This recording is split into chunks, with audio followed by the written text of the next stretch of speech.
अस्सलाम वालेकुम जी। मैं हूं ताहिर मलिक और आज का तो वीलॉग सुप्रीम कोर्ट में जो केस है कि जी केपीके में और पंजाब के इलेक्शन 30 अप्रैल को होंगे कि नहीं होंगे, पूरा पाकिस्तान इसी पे खड़ा है। तो मैं जो आपको इस वीलॉग में इंटरेस्टिंगली जो डायमेंशन देने जा रहा हूं, जो सिमत देने जा रहा हूं, वो ये है कि हुकूमत क्या चाल चल रही है। चाल ये है कि किसी तरह मैक्सिमम मैक्सिमम सुप्रीम कोर्ट पे इतना दबाव डाल दिया जाए। एक तो दो स्ट्रेटजीज चल रही हैं, एक तो शदीद इसको डिले किया जाए, केस की ज़्यादा से ज़्यादा समाअत की जाए, और एक इसका इल्तवा जो है ना वो हुकूमत के हक में। वो किस तरह है कि आपने 90 दिन में इलेक्शन कराने, अगर लेट से ये 10 दिन समाअत चलती है, 15 दिन समाअत चलती है, तो 20 दिन समाअत चलती है, तो वो प्रॉफिट ही प्रॉफिट है।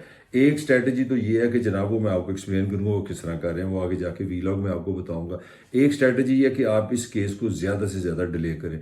दूसरी स्ट्रेटजी ये है कि इस तरह की मालूमात दी जाए, क्योंकि अपना पीर के रोज़ जो चीफ जस्टिस साहब ने जो ऑब्जर्वेशन दी, उन्होंने कहा जी कि इलेक्शन कमीशन जो है वो तारीख नहीं बदल सकता, वो तारीख आगे नहीं कर सकता, इलेक्शन इल्तवा नहीं कर सकता। तो इसका मतलब जो मुझे समझ आ रहा है हुकूमत ने ये लेना, अच्छा जी वो नहीं कर सकते तो फिर आप कर दे, सुप्रीम कोर्ट कर दे, वो क्यों करे। वो हम आपको बताते हैं, हम आपको इन्फॉर्मेशन देते हैं कि जनाब इस मुल्क में हो क्या रहा है, हालात इतने खतरनाक, हम इलेक्शन नहीं करा सकते।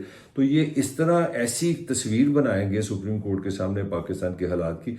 इसमें तो कोई बहस नहीं कि सुप्रीम कोर्ट तो फैसला कानून और आइन के मुताबिक करेगी, जो फैसला होगी वो करेंगे। मगर ये मैं आपको बता दूं कि इसमें बहुत ऐसा मटेरियल दिया जाएगा, ऐसा डाटा दिया जाएगा, क्योंकि हुकूमत में होने का एक फ़ायदा है, आप कंट्रोल करते हैं, इंफॉर्मेशन आपके पास है, इदारे आपके नीचे हैं, अदाद-ओ-शुमार आपके पास है। तो सुप्रीम कोर्ट को ऐसी एक जगह पे लाया जाएगा कि सुप्रीम कोर्ट खुद ही देखेगी कि यार इन हालात में तो वाकई इलेक्शन नहीं हो सकते। और इस बात का कभी इम्कान है, जो जो जो हुकूमत की चाल है जो मैं आपको बताना चाह रहा हूँ, वो ये है कि आहिस्ता आहिस्ता आहिस्ता आहिस्ता एक तो एक टाइम लिया जाए, और दूसरा ऐसा काम कर ली जाए कि खुद ब खुद सुप्रीम कोर्ट ही जो कह दे कि चलें जी ये तारीख थोड़ी आगे कर लें, या ये हालात नहीं है, वो हालात नहीं है। तो पहले तो मैं आपको एक जो खबर देना चाह रहा हूँ जो बड़ी इनसाइड है, वो ये है कि ये प्रेस में नहीं आई, ये जो इससे पहले हुकूमत ने जो डॉक्यूमेंट्स दिए थे सुप्रीम कोर्ट को, उसमें बड़ी ही कमाल की एक इन्फॉर्मेशन है, जो आज की मैं जो कार्रवाई है उसमें मैं आपको पीर के रोज़ मेंशन भी करूँगा।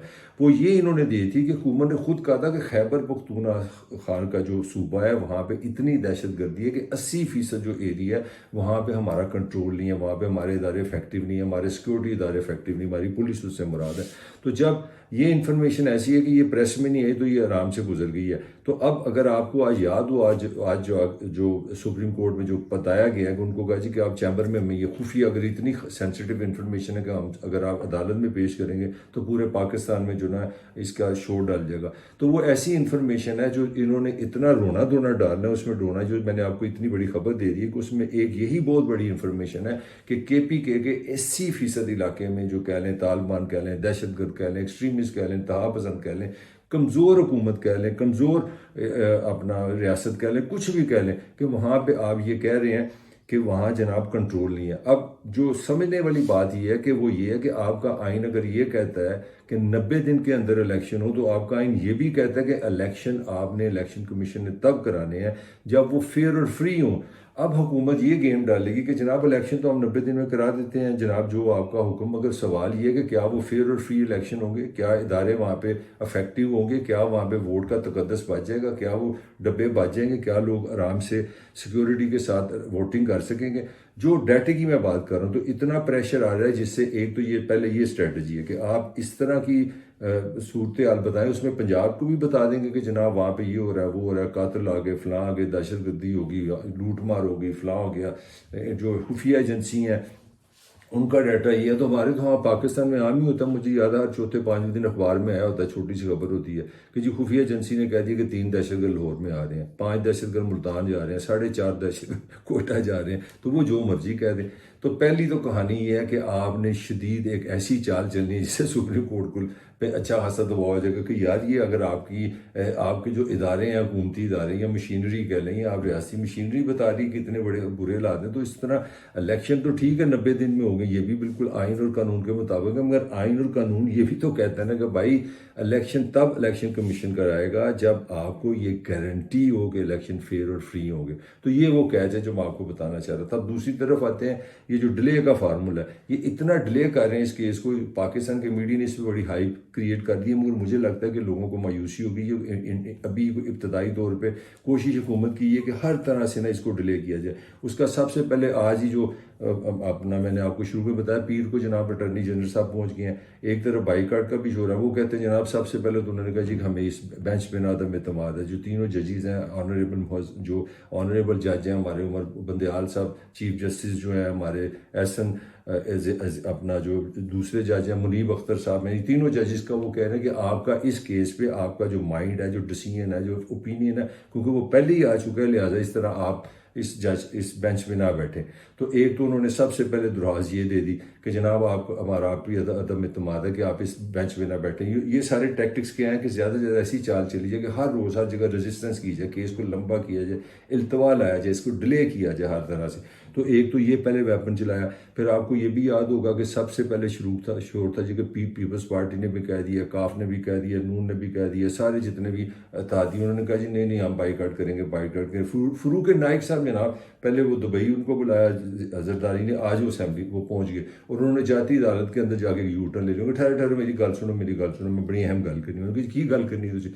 उन्होंने कहा जनाब ये तो पाकिस्तान का बहुत बड़ा केस है और इसमें जो आपको तो दरखास्त पीटीआई ने दिया है, जिसने दरखास्त दिया, मगर हम भी इसके स्टेक होल्डर है, पाकिस्तान की सारी पॉलिटिकल पार्टीज की स्टेक होल्डर है, ये बहुत बड़ा केस है, लिहाजा जितनी पार्टी हैं उनके सब हुकला को भी आप टाइम दें। अब 12 जमाते हैं। अब आप देखें नई कॉमेडी ये शुरू उन्होंने कोशिश की, वैसे चीफ जस्टिस ने उसको इनकार कर दिया। अगर ये बात मान लेते तो 12 जमातों ने अपना अपना मौकफ देना था। जनाब एक दिन नून का वकील साहब आ रहे हैं, एक दिन पीपल्स पार्टी के वकील आ रहे हैं, जमीयत उलमा इस्लाम अपना के वकील आ रहे हैं, तो सब पार्टियों के वकील आ रहे हैं, तो लगे रहो जी पूरा महीना जनाब वकील अपना नुक्ता नज़र बता रहे हैं कि जी हम भी स्टेक होल्डर हैं पाकिस्तान की सियासत में, लिहाजा आप ये नहीं कर सकते। तो ये भी टाइम बाइंग का एक टैक्टिक्स था जो आज वैसे सुप्रीम कोर्ट ने माइनस कर दिए। अब आगे चलते हैं। सेक्रेटरी आपके जो दिफा है वो मैंने आपको शुरू में बता दिया। उन्होंने कहा जी ऐसी खौफनाक इन्फॉर्मेशन है जो तो उस पर लगता है कि ये चैम्बर में जाकर उन्होंने कहा कि आप हमें बताएं, हम इसको पब्लिक नहीं करते, वो मैंने आपको पहले हिंट दे दिया।